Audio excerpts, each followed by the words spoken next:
Christopher Dorner versus the L.A.P.D. Blue Boy. Imagine you're a police officer. You respond to a call for a disturbance being caused by an agitated man with schizophrenia and severe dementia.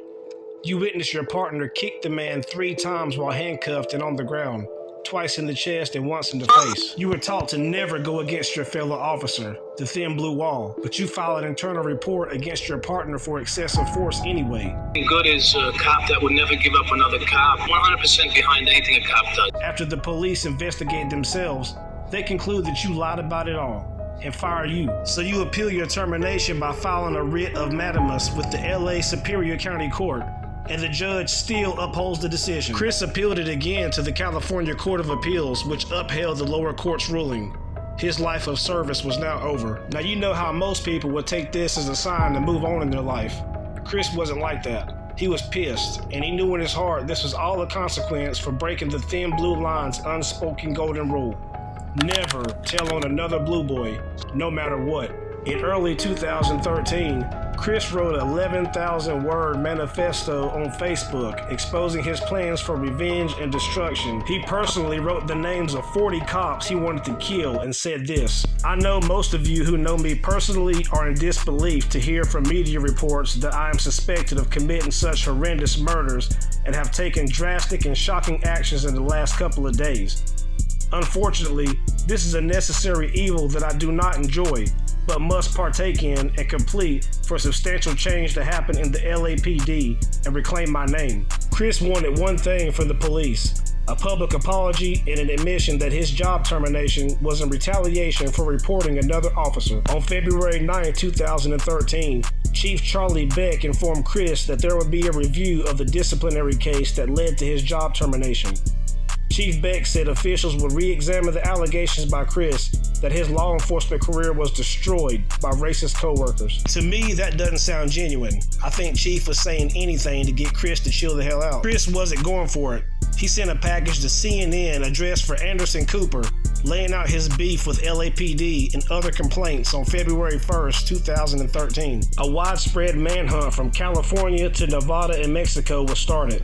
Protection was sent to the 40 cops he mentioned on Facebook, and thousands of police were sent to patrol highways across Southern California. But it wasn't enough, because in Irvine, California, a couple was shot and killed inside their parked car together in front of their condo complex. One was 27-year-old Keith Lawrence, and his fiancée, the other victim, was 28-year-old Monica Kwan. She was the daughter of the former LAPD captain who represented Chris Dorner at his 2008 termination hearing.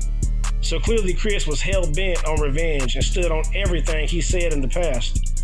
The last sentence of his chilling post said, quote, "I will not be alive long enough to see my name cleared. That's what this is about. My name." End quote.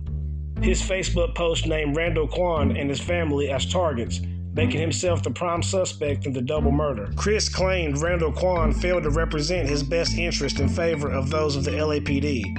Chris had reported specific acts of specific officers participating in the retaliation, but their names were hid from the public by law enforcement for safety concerns. A man waved down 2 officers and said he had seen Chris Dorner at a gas station in Corona, California.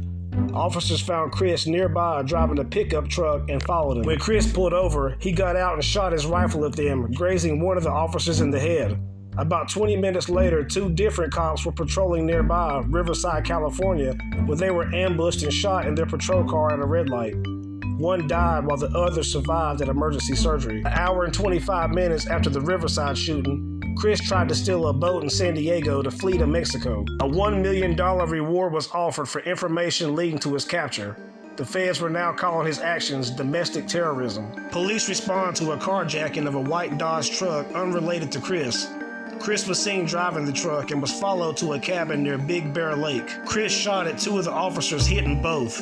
After being airlifted to Loma Linda University Medical Center, one of the officers died. Chris was hiding in the cabin in the San Bernardino forest.